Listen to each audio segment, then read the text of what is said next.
bagi adik-adikku luar biasa. Terus apa yang menjadi tantangan Pak Carlos dalam menjadi guru di SMP Klaten? Ya, kalau untuk tantangan sebagai guru ya, tantangan sebagai guru tidak harus di SMP Klaten. Pasti saya mewakili rekan-rekan guru saya, bapak ibu guru yang mendahului saya, tentunya mungkin adik-adik yang sedang memulai kegiatan menjadi guru. Memang tantangan yang pertama itu adalah tantangan diri, memanajemen diri dengan baik, menjadi teladan bagi para generasi bangsa, memimpin diri untuk bisa mengelola pembelajaran dengan baik, itu yang menjadi tantangan. Saya kasih contoh ya. Jadi di satu sisi kami guru itu adalah cermin bagi adik-adik. Ketika kami bicara begini, kami juga harus melakukan itu. Ini berat, pekerjaan yang tidak gampang. Ya, cermin kalau kita lihat kan kita langsung lihat bayangan kita. Jadi apa yang kami sampaikan kepada adik-adik itu juga harus bisa kami lakukan. Harus kami bisa beri teladan. Sehingga saya ingat pemikirannya Bapak Pendidikan Nasional Ki Hajar Dewantara. Dia katakan ada 3 kata kunci bagi seorang guru. Apa yang dia sampaikan?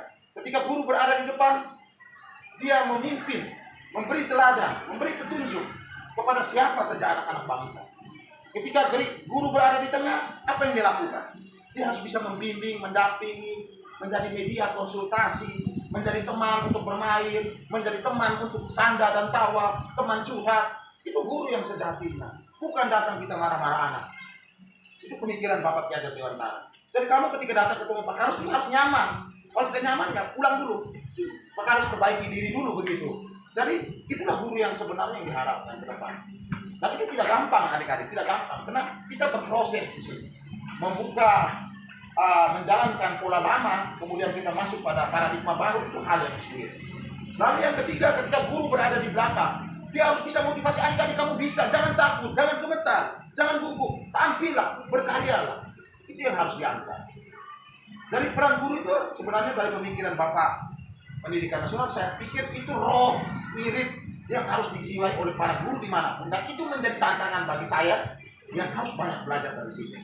Dan sekarang kebetulan Pak Carlos juga adalah seorang calon guru penggerak angkatan 7.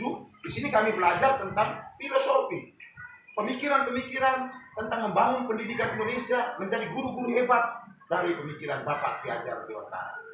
Mungkin itu yang perlu saya kasih tahu. Jadi sebagai tantangan adalah dari diri sendiri dulu. Sehingga refleksi diri bagi guru itu sendiri paling penting sebelum kita menuju kepada anak generasi bangsa. Sebagai salah satu guru berprestasi di SMP Klaten, apa saja karya-karya yang sudah Pak hasilkan? Kalau untuk karya dalam konteks saya sebagai guru bahasa Indonesia memang tidak seberapa. Tapi saya perlu sampaikan bahwa memang hobi saya itu menulis. Hobi saya juga berbicara, adik-adik. Namanya berbicara, berdiskusi, berdebat itu Pak Carlos senang sekali, nikmati sekali. Selain menulis ya. Lalu hobi Pak Carlos juga membaca. Membaca itu suka sekali. Mendengar, menonton televisi, mendengar orang punya pembicaraan di televisi, itu hobinya Pak Carlos. Jadi dari hobi itu kemudian lahirlah sedikit bakat dan sedikit penguatan minat. Sehingga karya yang Pak Carlos berikan dalam hasil membaca, hasil mendengar, itu adalah kegiatan menulis. Pak Carlos itu punya cadangan puisi sampai hari ini. Pak Carlos berdiri di sini dari masih mahasiswa. Itu ada 100 lebih judul puisi yang belum dibukukan. Kemarin baru satu buku berkat nyalanya Sia dan juga Pak Atilanus Paren. Kebetulan beliau adalah seorang penggerak SPL nasional yang menerbitkan buku-buku sekolah. Kemudian saya minta supaya buku saya salah satunya dicetak. Kemudian kemarin puji Tuhan ada satu buku dengan 60 judul karya berjudul Selimut Sarung Politisi. Itu sebuah kritikan terhadap pembangunan politik bangsa yang menjawab ekonomi sosial masyarakat Indonesia. Lalu saya rakit dalam bentuk puisi-puisi yang luar biasa. Dan kemarin cetaknya terbatas, kebetulan hanya 5 buku, tapi dari 1 buku yang sama ya. Karena saya harus banyak sisihkan biaya untuk buku-buku selanjutnya. Lalu untuk karya-karya lain, karya-karya nyata lain yang saya berikan kepada adik-adik saya, kepada generasi-generasi muda sekarang adalah di bidang magang ya. Kita SMP Klaten sudah 2 tahun, 2 periode ya, menjalankan magang literasi 2021 kemarin, masa Covid. Walaupun di masa Covid kita sepakat tetap unjuk taring untuk bangun dan berdiri, tunjukkan bahwa kita siap bangun Indonesia melalui kegiatan magang. Nah, di bidang-bidang magang bahasa dan seni itu kita coba peluangkan beberapa bidang yang mana merupakan bagian daripada peran tugas saya dan teman-teman. Kebetulan itu juga salah satu karya saya, sehingga kita melakukan kegiatan untuk membimbing adik-adik menjadi seorang pembawa acara yang baik, MC, kemudian memahami tata aturan protokoler dalam acara, itu kemudian berjalan baik sampai dengan bisa pada tingkatan pensi kemarin. Lalu karya-karya lain saya sebenarnya di SMP Frater itu secara tersiratnya banyak ya, secara tersiratnya banyak. Artinya bahwa kita saling berkolaborasi, kemudian menghasilkan karya untuk generasi bangsa yang hari ini dan mungkin juga besok lusa akan didapatkan oleh adik-adik. Jadi kalau misalnya untuk bukti karya nyatanya itu lebih pada karya-karya tersirat yang kita dorong melalui pembelajaran di kelas, yang kita dorong melalui kegiatan-kegiatan magang, mulai kita dorong melalui kehidupan di lingkungan masyarakat. Kebetulan di lingkungan masyarakat, saya ini salah satu ketua Taman Baca Masyarakat milik SMP Frater Maumere, adanya di belakang. Nah, ini adalah bagaimana kapasitas saya untuk membantu memanajemen kegiatan literasi, khususnya 6 literasi dasar untuk masyarakat di Tanah Sika.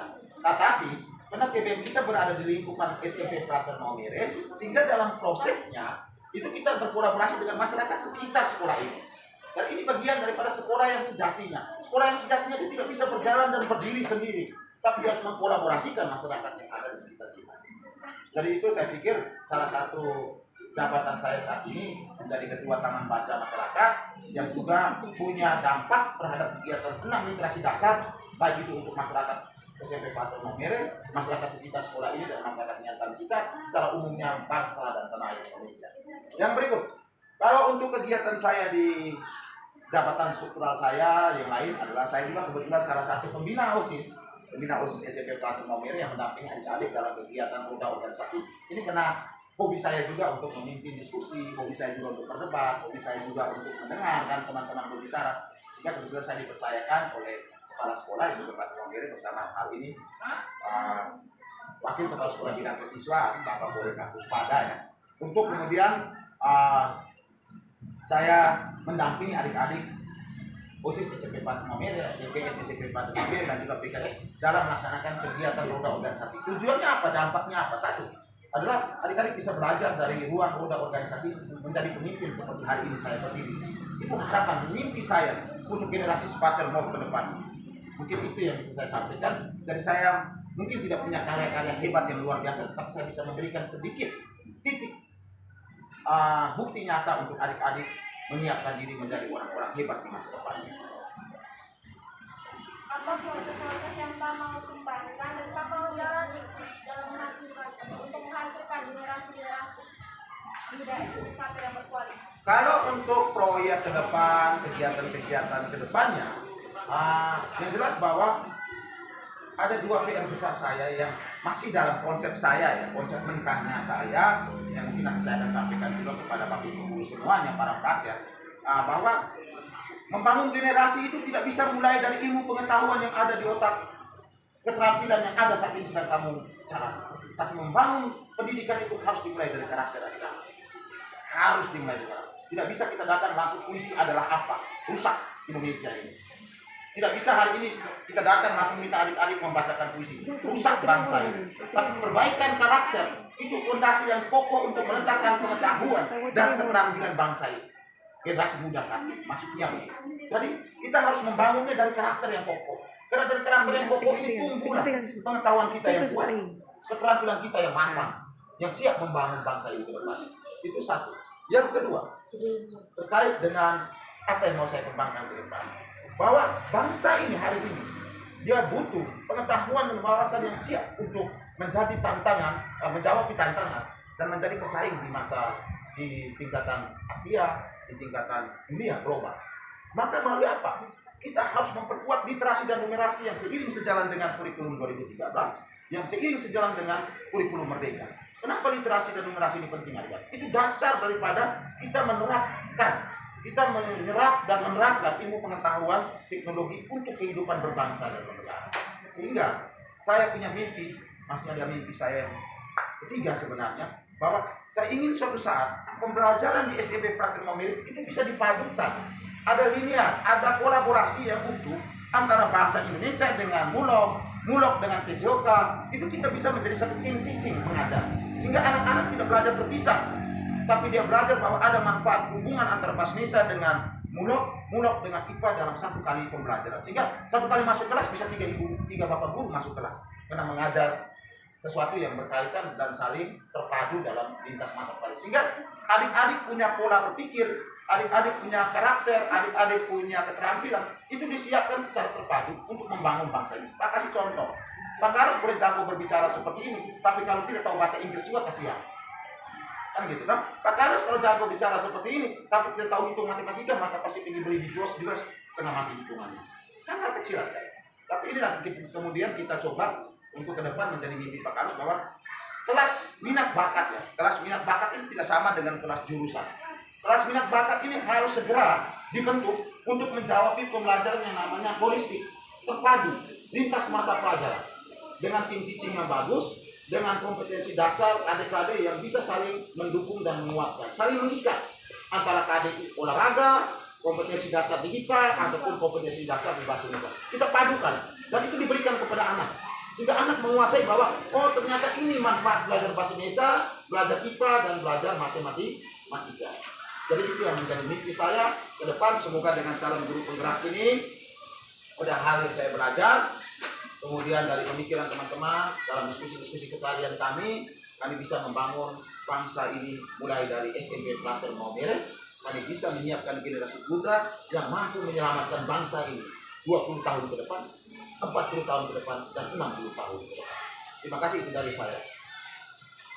Sekian wawancara kami hari ini. Terima kasih kepada Pak Karus yang telah memberikan waktu dan motivasi untuk kami semua.